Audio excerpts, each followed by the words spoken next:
नमस्कार, मी प्रथमेश परब मी विनोद वणवे. मी ऐश्वर्या शिंदे. आणि आम्ही मराठी आपला कट्ट्यावर आलेलो आहोत. गोट्या गँगस्टर या आमच्या सिनेमाच्या निमित्ताने. आणि आम्ही खूप एंटरटेनिंग फिल्म घेऊन आलेलो आहोत 26 डिसेंबरला, आणि त्या निमित्ताने आम्ही आता तुमच्याशी गप्पा मारणार आहोत. प्रथमेश परब, आज तुमचा एक गोट्या गँगस्टर हा चित्रपट होता. एक वेगळ्या पद्धतीचा येतोय. याच्यामध्ये ती भूमिका तुमची कशी असणार? एक रावडी असणार का कसं, म्हणजे काय असतं म्हणून? मला वाटतं असा रावडी जो खूप इनोसंट आहे, असा त्याच्या रावडीपणाचा काही हद्द नाहीये. त्याचं असं म्हणणं आहे की मला कोणी रिस्पेक्ट देत नाही एरियामध्ये. माझे आई बाबा तर मला हाडतुडच करतात. माझे शेजारी मला बघून घेत नाहीत. माझ्या एरियामध्ये मला कोणी रिस्पेक्ट देत नाही. कॉलेजमध्ये मला कोणी रिस्पेक्ट देत नाही. तर मला रिस्पेक्ट जर कमवायची असेल तर मला सगळ्यात मोठं व्हावं लागेल, आणि सगळ्यात मोठं त्याच्या दृष्टीने कोण आहे? तर गँगस्टर. म्हणून तो ठरवतो की आपण गँगस्टर व्हावे. आणि त्याचं एक सॉर्टेड गोष्ट असं त्याचं म्हणणं आहे की मला कोणाला मारायचं नाहीये, मला कोणाला इजा नाही करायची, पण माझ्याकडे एखादं हत्यार आलं तर मला लोक घाबरतील, आणि घाबरून मग ते मला रिस्पेक्ट देतील. हा एक इनोसंट थॉट त्याच्या मागे आहे. सो त्याच्यामुळे तो कोणाला मारू इच्छित नाही, पण त्याचं असं आहे की त्याला अशा काहीतरी वस्तू मिळवायच्या आहेत ज्याच्याकडून म्हणजे जे लोक त्याला त्रास देतात त्या लोकांना तो त्रास देऊ शकेल. सो असा एक इनोसंट गँगस्टर आहे जो या गोट्या गँगस्टर या म्हणजे गोट्या आपण जनरली असतं ना की आपल्या एरियामध्ये 10 गोट्या नावाची पोरं तर असतातच. तसा हा एक पोरगा आहे गोट्या नावाचा, आणि त्याला एरियातले सगळे गोट्या गँगस्टर बोलत असतात. आणि त्याचं असं म्हणणं असं की आपण जेव्हा भाई होऊ तेव्हा सगळे आपल्याला सलाम ठोकतील, सगळे आपल्या पाया पडतील, आणि सगळ्यात महत्वाचं सगळे आपल्याला रिस्पेक्ट देतील. सो त्या रिस्पेक्टसाठी त्याची एक जर्नी सुरू आहे. त्या जर्नीमध्ये बंड्या त्याच्यासोबत असतो, सायली त्याच्यासोबत असते, आणि ही 3 पोरं काय काय कांड करतात हे बघायला मजा येईल लोकांना. पण तुम्ही आज एक गोट्याबद्दल तुम्ही बोललाय, पण ऍक्च्युली ही जी भूमिका आहे ही प्रत्यक्षात तुमच्यासाठी आली का तुम्ही त्याच्यासाठी पुढे गेले? आणि राजेश पिंजानी सर आहेत, त्यांनी मला ही फिल्म ऐकवली होती, आणि ते आता आपल्यात नाही आहेत. ते कोविडमध्ये वारले, पण Yes. त्यांचं या सिनेमावर स्पेशली गोट्या या कॅरेक्टरवर खूप जास्त प्रेम होतं, आणि त्यांनी त्याच्यासाठी खूप सारे ऑडिशन्स पण घेतले होते. पण त्यांना ते आवडले नाही. त्यांच्या डोक्यात ऍक्च्युली मीच होतो, पण त्यांना असं वाटलं की मी ही अशी भूमिका करेन का, किंवा अशा प्रकारचा गँगस्टर जो इनोसंट आहे असं मी काही करू शकेन, म्हणजे मी करेन का. सो त्यांनी मला विचारलं आणि मला ते आवडलं, आणि कारण त्यांना मागच्या फिल्मसाठी नॅशनल अवॉर्ड पण होता, आणि त्यांनी वेगळी फिल्म ट्राय करत होते. म्हणजे असं पण नाही की माझ्यासाठी पण ती वेगळी होती, कारण अशी भूमिका एक गँगस्टर बनायचं स्वप्न बघणारा मुलगा जो स्वतः एक आतून फट्टू आहे तर अशी भूमिका मी कधीच केलेली नव्हती त्यावेळी, कारण ही फिल्म 2017-18ला शूट झाली, आणि त्यांचं स्वप्न मला त्यांच्या डोळ्यात दिसलं. त्याच्यामुळे म्हटलं की आपण ह्या स्वप्नाचा भाग असलेलं मला आवडेल. आणि ही टीम जबरदस्त होती. मोठे मोठे आर्टिस्ट पण याच्यात आहेत. मोहन आगाशे सर आहेत, प्रवीण तरडे सर आहेत. सो त्याच्यामुळे नाही म्हणायचं काही कारणच नव्हतं, आणि त्यांनाही एक भीती वाटत होती की मी नाही म्हणेन. तेही का होतं मला माहित नाही, पण मजा आली. म्हणजे त्यांच्यासोबत काम करायला खूप मजा आली. ते एकमेव डिरेक्टर असे आहेत जे आम्हाला परफॉर्म करून दाखवायचे सगळ्यांचे कॅरेक्टर्स, आणि त्यांचे व्हिडिओज माझ्याकडे आहेत ते परफॉर्म करण्याचे. तर ते काही दिवसांनी मी ते टाकेन, आणि त्यांना आम्ही खूप जास्त मिस करतोय, राजेश सरांना आता. विनू सर, तुम्ही काय सांगणार? हा चित्रपट तुम्ही कसे जॉईन झाले? एक चिमणरावचं एक तुम्ही एक प्रकारची भूमिका तुम्ही केली आहे. बंड्या. तर काय सांगा याच्याबद्दल? पण ते चिमणराव नावाला जाणारं पण हे कॅरेक्टर आहे, बंडे आहे. तर काय नाही, पहिली गोष्ट तर मला सरांनी माझं नाटक बघितलेलं गाभारा, आणि ते नाटक बघून ते खुश झाले आणि मला फोन केला. मला म्हणले मैं एक फिल्म बना रहा हूँ, मैं शायद उसमें तेरे को कास्ट कर रहा हूँ, बंड्या करके कैरेक्टर है और वो पैरेलल लीड है. तो म्हणजे मी पहिल्यांदा तर हे ऐकूनच मला आपल्याला कोणीतरी मोठ्या रोलला घेतंय ह्याचाच मला खूप आनंद झाला. नंतर थोड्या वेळाने रिअलाइज झाल्यावर थोडा विश्वास बसेन असं पण झालं की मला एवढा मोठा रोल, असं थोडं माझं झालं, पण खूप आनंद झाला. आणि नंतर नरेशन झाल्यावर तर मला कळलं की अरे खूपच चांगली गोष्ट आहे, खूप चांगला सिनेमा आहे, आणि आपल्याला त्यात मेन रोल आहे. खरं तर ते वय माझं असं होतं, अगदी 22 वर्षांचा असेल, 22 नाही म्हणजे 8 वर्षांपूर्वी, 25-26 वर्षांचा होतो. आणि तेव्हा म्हणजे असं एवढी समज नव्हती ना की चांगलं, हा सिनेमा चांगला, हा वाईट, एवढं क्रिटिसाइज करण्याची एवढी समजच नव्हती. म्हणजे मी प्रामाणिकपणे ऍडमिट करतो.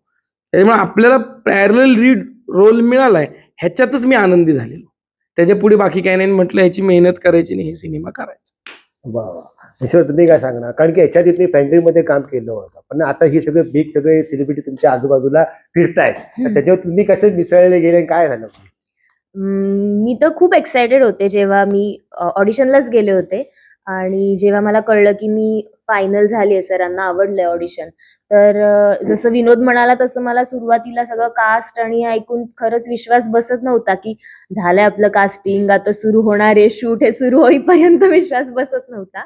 कारण खूप मोठी मोठी मंडळी, मोहन आगाशे सर, अश्विनी गिरी, प्रवीण तरडे, आणखी सुद्धा भरपूर आहेत, श्रीकांत यादव सर. आणि त्यात पण माझं कॅरेक्टर असं होतं जसं फॅन्ड्रीमध्ये पण चांगलं कॅरेक्टर होतं.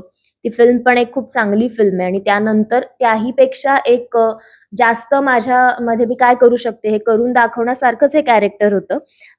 त्यामुळे खूपच मजा आली आणि ही कॉमेडी आणि विनोदी फिल्म जरी असली तरी माझं कॅरेक्टर त्यापेक्षा वेगळं आहे. त्यामुळे ते जास्त उठून दिसेल आणि मी प्रयत्न त्या प्रकारेच केला. कारण सरांनी सुद्धा फिल्म जेव्हा ऐकून दाखवली तर ते नरेशनच त्यांचं अशा पद्धतीने होतं की ती पूर्ण फिल्म इमॅजिन होत होते सीन्स. ते जे काही सांगत होते किंवा माझं कॅरेक्टर ट्रेलरमध्ये तुम्ही बघितलं असेल की लुकच खूप वेगळा आहे आणि त्यामुळे एक उत्सुकता पण निर्माण होते की लूक असा का असेल, हिची काय स्टोरी असेल. त्यामुळे ऑलरेडी त्या कॅरेक्टरबद्दल लोकांना उत्सुकता निर्माण होते.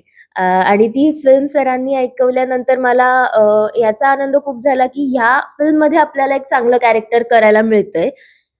एका नॅशनल अवॉर्ड विनिंग डिरेक्टर सोबत आपलं एक कॅरेक्टर लोकांना दिसणार आहे. त्यात एवढे सगळे चांगले कलाकार सोबत आहेत. त्यामुळे ह्या सगळ्याच एक गोष्टी म्हणजे एकाहून एक गोष्टी या फिल्ममुळे मला मिळाल्यात आणि आता इतक्या काळाने का होईना ती रिलीज होतीये, त्यामुळे खूप एक्साइटमेंट आहे. फक्त मी तुमच्याकडे येतोय, आतापर्यंत तुम्ही शूट केलं, त्या शूटमध्ये असा कुठला एक चांगला अनुभव आहे की ते तुमच्या स्मरणात असणार, जेणेकरून विनोद सर किंवा आपले ऐश्वर्या बरोबर, नाही, खूप अनुभव आहे. जेणेकरून भरपूर तुम्ही याच्यामध्ये मजा केलेली आहे? मजा तर खूप केलेली आहे. एक आमचे खूप मोठे ऍक्टर आहेत, विनोद वणवे नावाचे. त्यांनी त्यांनी एका शॉटमध्ये साधारण 32 टेक घेतले. मित्र समजत होतो रे हा. तुला. म्हणजे मित्र तर आहे, मित्र तर आहेत. तर पण तू मोठा ऍक्टर आहेस आणि त्याने जेवढे दात असतात तेवढे ते टेक घेतले आणि त्या टेकमध्ये त्याने खूप म्हणजे त्याचे एफर्ट्स खूप जेन्युइन होते. असं काही त्याने असं काही मुद्दाम नव्हतं केलं. पण त्याला ते त्यावेळी समहाऊ काहीतरी मला वाटतं फोन बिन येत असतील किंवा काहीतरी वेगळं घाट लागला असेल. किंवा रात्री कुठेतरी भलतीकडे तो गेला असावा मला वाटतं त्यावेळी. तर त्याच्यामुळे त्याला ते टेक त्या दिवशी जमत नव्हता. कारण आम्ही इतके दिवस काम करत होतो. आम्ही एकदम म्हणजे यारच झालो होतो आणि अजूनही तसेच आहोत आम्ही. तर त्या दिवशी सरांना फक्त तो टेक जमत आणि एक वाक्य होतं मला वाटतं, 1 का 2 वाक्य. हां, 2-4 वाक्य होती आणि ती फार महत्वाची होती सरांच्या दृष्टीने, राजेश सरांच्या दृष्टीने. ती फक्त वाक्यच नाही, तिथे ती मुवमेंट होती. ते त्या टायमिंगला यायला पाहिजे. मग ते त्या टोन मध्ये आलं पाहिजे. तशा टाईप मध्ये चालत येऊन असं बोललं एकतर पाहिजे. 2 पायांवर बसून हळूहळू बेडकासारखं चालत येऊन, प्लस मागे त्याच पॉइंटला गाड्या यायच्या, असं बरंच काय काय होतं त्याच्यात. सो ते 32 टेक फक्त ह्याच्यामुळे नाही झाले. पण त्याच्यातले जे 32 टेक होते ते ह्याच्यामुळे झाले. तर पण आता मी खूप चांगलं आता 1 टेक 2 टेक मध्ये ओके नाही, टेकचा प्रश्न तयार नाही. झालोय मी आता. तेव्हा नवीन होतो. नाही, पण टेकचा प्रश्न नाही. पण मला असं वाटतं त्याने 32वा टेक पण तेवढ्याच प्रामाणिकपणे दिला होता आणि मजा आली होती. पण त्याच्यामुळे काय झालं, मला त्या एका टाकीवर उभं राहायला लागलं होतं आणि म्हणजे नाही, ट्रक ना, टँकर टँकर अगदी हार्डली जसं टँकरवर चढायला छोटी शिडी शिडी असते, असते. ज्याला 1-1 गजाचीच पायरी असते, म्हणजे हार्डली अर्धा इंची पण नसते. त्यामुळे ते हातात पण फार वेळ धरू शकत नाही आणि उभं राहिलं तरी पायाला सुद्धा ते टोचतं, असं ते होतं. त्याच्यावर तो ऑलमोस्ट 6 तास उभा होता. सो ते 6 तास मी तसा उभा होतो आणि त्याच्यात ह्याचं असं होतं की अरे बापरे, आता एवढं सगळं आपल्याला थांबलंय आणि हे झालंय ते झालंय. तर मी त्याला सांगत होतो की तू तुझ्या वाक्यावर लक्ष ठेव. बाकी काय होतंय, कोण तुझ्यासाठी थांबलंय, काय कोण मार्कवर येत नाहीये वगैरे काही आपल्याला घेणं देणं नसतं. मला असं वाटतं की ऍक्टर म्हणून तुम्ही थोडेसे निर्लज्ज असलेच पाहिजे, की तुम्ही नाही म्हणजे काय आहे, ते जर त्या दिवशी होत नसेल तर आपण काही मशीन नाही. सो मला असं वाटतं की त्या दिवशी जर ते होत नसेल तर आपण इतके दिवस चांगलं काम पण केलंय आणि हे तो आपण- शेवटचा दिवस होता आपण लक्षात ठेवलं पाहिजे. आणि ते वाक्य त्या दिवशी त्याला जमत नव्हतं, त्याच्यामुळे मला पण थोडा त्रास झाला पाठीला वगैरे. पण मी त्याला त्यावेळी मोटिवेट का करतो, ते जर त्यावेळी त्याला सांगितलं असतं तर कदाचित तो डिमोटिवेट झाला असता. त्याला असं आलं असतं की अरे बापरे आपण नको करायला. पण त्या दिवशी खरंच त्याला थोडासा लूप लागला होता. ऍक्टरला थोडा लागतो लूप. पण बाकी सगळं काम फार भारी केलं त्याने. आणि त्याने मला असं वाटतं वाक्यांपेक्षा ऍडिशन खूप जास्त घेतलेत. वा वा. आणि त्या ऍडिशन मध्ये त्याने धमाल आणली. म्हणजे त्याचं कॅरेक्टर मस्त उभं केलं त्याने. हा यशवंत, तुझा एक लुक बघितला, एक मुलाचा लुक वाटतो, त्या लुक बद्दल तू काय सांगणार? खरं तर ट्रेलर बघून तुम्हाला हा प्रश्न पडलाय, तर मला वाटतं आमचे जे डिरेक्टर आहेत राजेश पिंजाणी सर, त्यांना हे जे साध्य करायचं होतं माझ्या लूकमधून, तर ते साध्य झालंय मला वाटतं. कारण खरं तर त्यांचं असंच म्हणणं होतं, की पहिल्यांदा बघितल्यानंतर हे तिघं जण मित्र आहेत, तर लोकांना पटकन कळलं नाही पाहिजे, की 2 मुलं आणि 1 मुलगी आहे. तर त्यांना तेच एक्सपेक्टेड होतं. त्या हिशोबानेच त्यांनी हा लूक डिझाइन केला होता. ह्याच्या मागचं कारण त्या सायलीची बॅक स्टोरी आहे, जे माझं कॅरेक्टर आहे. तो लूक तसा का आहे? ती तशी का आहे? तर हे सगळं तुम्हाला सिनेमात बघायला मिळेल. कारण एक छान त्याच्या मागे सुद्धा कथानक आहे. म्हणजे अ, गोट्या गँगस्टर ही कॉमेडी फिल्म आहे. त्या अंगानेच ती पुढे जाते. पण त्याच्यामध्ये माझं कॅरेक्टर पण एक काहीतरी वेगळा ट्विस्ट घेऊन येतं. सो तो लूक तसा का आहे आणि सायलीची काय स्टोरी आहे ही तुम्हाला फिल्म बघितल्यावरच कळेल. वा वा. आता एकंदरीत तर आपले जे स्वर्गवासी जे दिग्दर्शक आहेत राजेश सर, त्याच्याबद्दल तुमची काय आठवण, म्हणजे काहीतरी आजच्या क्षणाला तुम्ही काय सांगणार? आज ह्या क्षणाला मी हे सांगेन की मला खरं तर ऍक्टर होण्याचा जो काही कॉन्फिडन्स आहे हा त्यांच्यामुळे आला. सुरुवातीच्या काळामध्ये मी आधी जर्नलिझम केलेलं, मग काही महिने सकाळ पेपरमध्ये इंटर्नशिप केली आणि त्यानंतर मी PR एजन्सीत काम करायचो. तर त्यांच्या पहिल्या सिनेमाचं PRचं जे काम आहे, बाबू बँड या सिनेमाचं, ज्यासाठी त्यांना नॅशनल अवॉर्ड आहे. तर त्या सिनेमाच्या PRचं काम आमच्या त्याच एजन्सीकडे आलेलं. तेव्हा माझी ओळख झालेली आणि मी त्यांना जस्ट गायडन्ससाठी भेटायला गेलेलो आणि म्हटलं, "सर मला काय, मी बारामतीचा आहे, तर पुण्यात राहायचं म्हटलं तर मला सगळा खर्च मला करायला लागतो आणि त्यामुळे मला मग बऱ्याच वेळेला नाटक नाही करता येत किंवा ॲक्टिंगशी रिलेटेड कामच नाही करता येत." तर तेव्हा ते मला एक खूप भारी त्यांनी सल्ला दिलेला, की "देख बेटा, तू काम कौन-सा भी कर, लेकिन दिमाग में ये रख की तेरे को एक्टर बनने का है." आणि जो सल्ला मी फॉलो करत आलो आणि त्याच्यामुळेच मला वाटतं आजपर्यंत मी जे काही थोडंफार बरं काम करू शकलो, ते त्या एका सल्ल्यामुळे केलं आणि त्यांनीच ही पहिली संधी मला दिली. त्याच्यामुळे मला आजही कुठे कामात असलो आणि काही करता नाही आलं, की मी त्यांना आठवतो आणि लाईफमधल्या खूप छोट्या-छोट्या गोष्टींबद्दल त्यांनी जे आपले एक कॉम्प्लेक्स असतात मनातले किंवा एक ऑर्थोडॉक्स आपले थॉट्स असतात, तर ते खूप त्यांनी क्लिअर केलं. म्हणजे त्यांनी अगदी फिटनेसपासून, खाण्यापिण्यापासून, ते लाईफमध्ये लोकांशी कसं वागावं, कसं बोलावं किंवा प्राण्यांवर कसं प्रेम करावं, सगळ्यांची काळजी कशी घ्यावी, कसं इनोसंट राहावं आणि डाऊन टू अर्थ राहावं, हे खूप त्यांच्याकडनं मी शिकलो.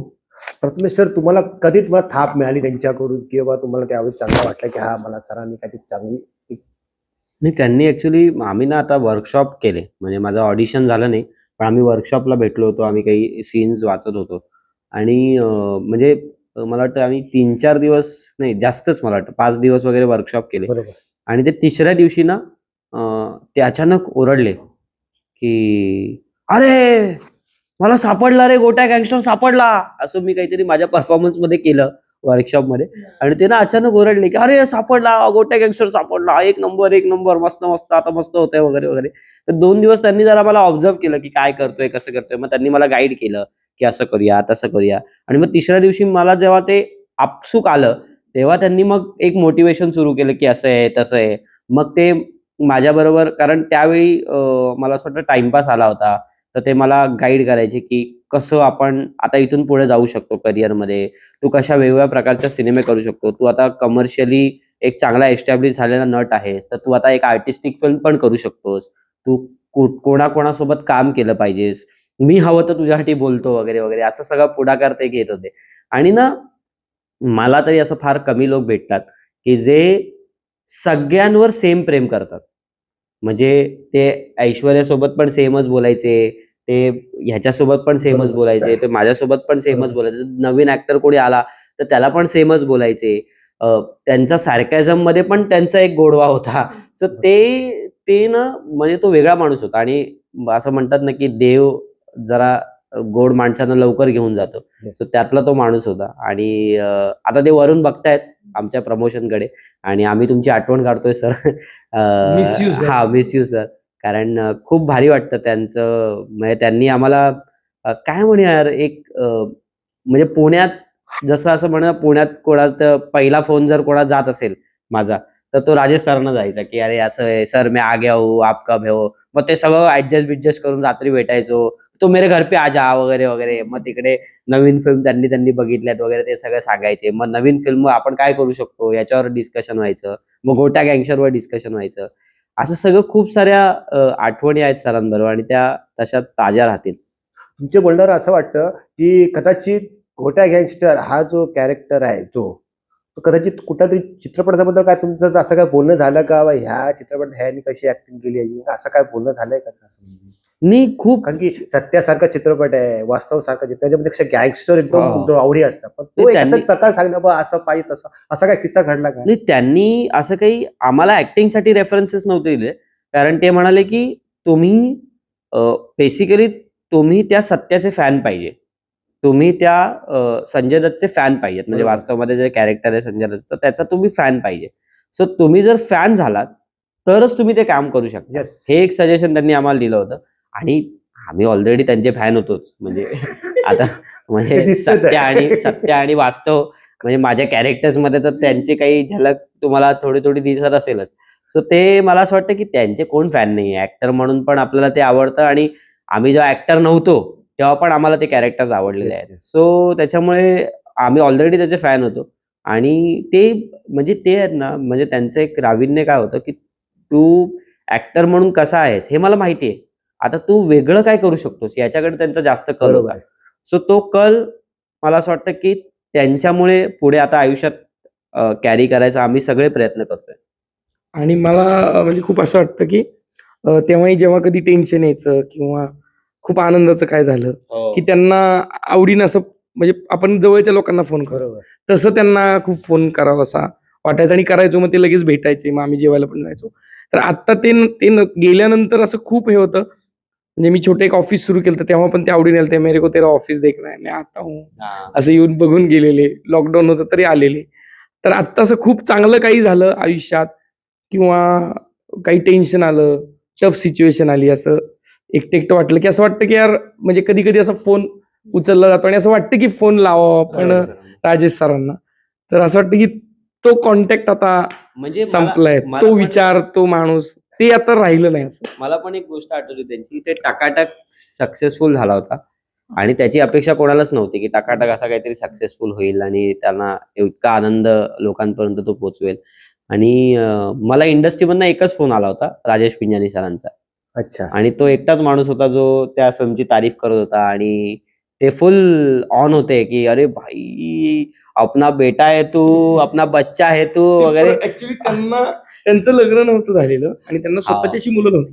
त्यामुळे जे कोणी यंग मुलं भेटतील, मुली भेटतील किंवा त्यांचे ते सगळ्यांना असं म्हणायचे की जे त्यांचा मुलगा ठेवावं असं मुलगीच. वाटतं.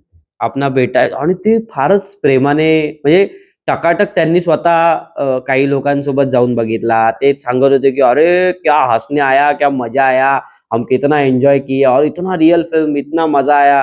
लोग तो हंस हंस के पागल हो रहे थे. अरे तो गाना था ना आपला जगन्नाथ, उस पे क्या नाच रहे थे लोग वगैरे. असं सगळं ते बोलत होते आणि मला फार आनंद झाला की इतका गोड माणूस आपल्याला ट्रीट. आणि पहिल्या फिल्मसाठी त्यांना नॅशनल अवॉर्ड होतं. सो ते एक म्हणजे आम्ही कितीही त्यांना म्हणजे एक रिस्पेक्ट होता आमच्या मनात त्यांच्याबद्दल आणि ते आमच्यावर मुलासारखं वागायचे. सो तो गोडवा त्यांच्यात होता. आता जाता जाता हा तर शेवटचा वर्ष संपायला झालेला आहे आणि हा तुमचा शेवटचा चित्रपट लागणार आहे, रिलीज होणार आहे. तर आता काय सांगणार? आणि मला असं वाटतं की शेवटचं वर्ष म्हणजे आता ते शेवटचे दिवस काही राहिलेले आहेत आणि ते नवीन वर्षाची आणि हा तुमचा शेवटचा चित्रपट म्हणजे लागणार आहे म्हणजे म्हणजे. वर्षाचे हा. शेवटचे दिवस राहिलेले आहेत आणि त्या दरम्यान आमचा शेवटचा चित्रपट येतोय या वर्षातला. या वर्षातला. तर पुढचं वर्षाची नवीन म्हणजे चांगली सुरुवात व्हावी म्हणून तुम्ही हा सिनेमा चित्रपटगृहात जाऊन बघा आणि एन्जॉय करा. कारण हा सिनेमा खूप मनापासनं खूप इनोसंटली बनवायचा प्रयत्न केलेला आहे आणि ह्याला कुठल्याही सिनेमाशी कम्पेअर करू नका. हा पण इनोसेंट मध्ये याच्यामध्ये तुम्ही थोडस एक कॉमेडी पण जरा ऍड केली. हा म्हणजे काय Innocent comedy. इनोसंट कॉमेडी हा. म्हणजे काय होतं ना, बऱ्याचदा गँगस्टर म्हटलं की ऍक्शन येतं. आता काय होतं, लोकांना असं पण वाटतं की गोट्या असं नाव आल्यावर उगाच लोकांना असं वाटतं की ऍडल्ट सिनेमा वगैरे असेल का, असं काही नाहीये. गोट्या हे मला असं वाटतं की मी जसं म्हणालो की 10 लोकांची नावं एरियात गोट्या असतात बरोबर आहे. आणि एखादा स्वप्न बघणारा गँगस्टर बनणारा मुलगा जो आहे त्याची ही गोष्ट आहे आणि त्याचं विश्व उभं करताना त्याला किती त्रास होतो किंवा त्याला किती मजा येते हे बघायला तुम्हाला मजा येणार आहे. तर त्याच्यामुळे कुठल्याही फिल्मशी याचं कंपॅरिझन करू नका. ही एक वेगळी फिल्म आहे, वेगळी कॉमेडी आहे आणि अशा प्रकारची कॉमेडी मला तरी असं वाटतंय की मराठी सिनेमात झालेली नाहीये. सो तुम्ही या आणि आम्ही प्रयत्न करतो की जितकं कमी तिकीट ह्याचं ठेवता येईल, जितकं कमी तिकीट ठेवता येईल तेवढं ठेवायचा प्रयत्न करू तुमच्यासाठी.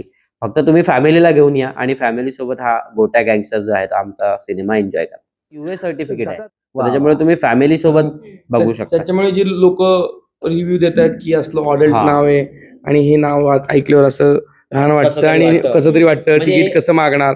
तर सेन्सॉर बोर्ड आपल्याला पण माहिती आहे की सेन्सॉर बोर्ड strict सध्या आहे. किती काय स्ट्रिक्ट आहे आणि कुणाचाही सिनेमा असू दे, म्हणजे मोठ्या माणसाचा असू दे, छोट्या माणसाचा असू दे किंवा पॉलिटिकली स्ट्रॉंग माणसांचा असू दे, तरी सेन्सॉर बोर्ड तेवढंच निरपेक्षपणाने त्याचं परीक्षण करून तसं सर्टिफिकेट देतं. हम्म.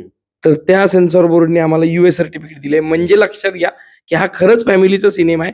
म्हणजे अगदी सिनेमा 2-3 वर्षांच्या बाळापासून ते 60, 60, 70, 80, 90, 100 फॅमिली एंटरटेनमेंट. फॅमिली एंटरटेनमेंट कुणीही बघू शकतं. त्यामुळे 26 डिसेंबरला सिनेमा रिलीज होतोय, तो नक्की बघा. येस.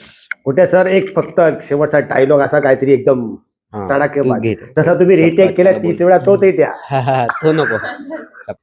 आमच्या ह्याचं नाव गोट्या गँगस्टर असं आहे. तर ह्याचा एक छोटासा डायलॉग आहे त्याच्यात की सबका टर बोले तो गँगस्टर. येस.